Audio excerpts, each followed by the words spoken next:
In May, Vietnamese officials held a news conference to accuse China of harassing an oil exploration vessel to intimidate and assert its claim to the entire South China Sea. The Philippines has also accused Chinese vessels of repeated intrusions into their territory.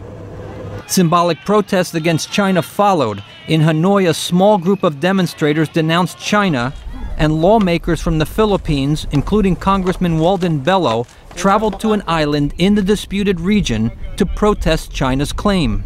For a just and peaceful solution in the end, we have to strongly assert our sovereign rights. 6 countries hold conflicting claims in the South China Sea, but Bonnie Glazer, an analyst with the Center for Strategic and International Studies in Washington, D.C., says China's provocative actions pushed many countries in the region to reach out to the United States. As China rises, there is just uncertainty. Every country, of course, wants to have good relations with China. But with China's influence becoming so great, there is just a desire for more of a balance. Disputes in the South China Sea became a top priority issue at the Association of Southeast Asian Nations annual security summit in Bali in July.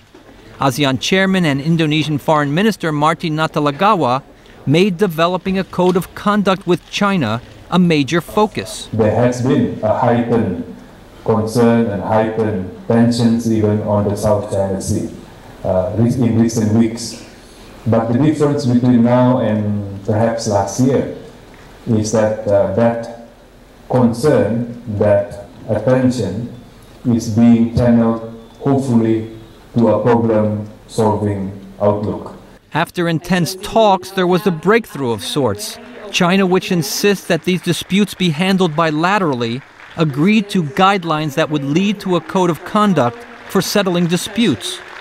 Philippine Foreign Secretary Albert Del Rosario downplayed the deal's significance. So, you're signing an agreement with China.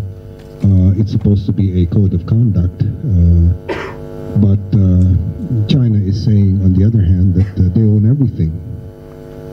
So how do you exact your code of conduct from a party to the transaction who says that he owns everything? Shi Ying Hong, a professor of international studies at Renmin University in Beijing, says ASEAN did succeed in getting all sides to pull back a bit from confrontational stands. We can think of this year's meeting at Bali in Indonesia a few months ago. There was the ASEAN Security Community. The restraint attitude of all the countries that participated eased the previous tense attitudes. U.S. Secretary of State Hillary Clinton also endorsed the agreement, but reiterated the United States' position that all disputes be settled peacefully in compliance with international law and that freedom of navigation be protected. At the same time, the United States increased its military presence in the Asia-Pacific region. In August, the U.S. Navy gave Vietnamese officials a very public tour of the USS George Washington nuclear carrier as it transited the South China Sea.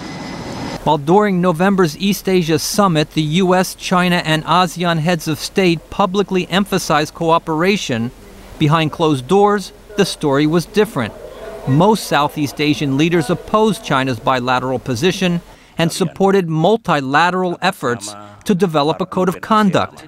But CSIS analyst Glazer says China and ASEAN are still far from a firm deal that carries consequences for violations. I think the jury is still out as to what content will really be in a code of conduct. If it's not legally binding and it's just voluntary, then I think that that will be extremely unfortunate. Despite ongoing talks, she expects future incidents between China and its neighbors in the South China Sea, even as the U.S. increases its military presence in the region. Brian Padden, VOA News, Jakarta.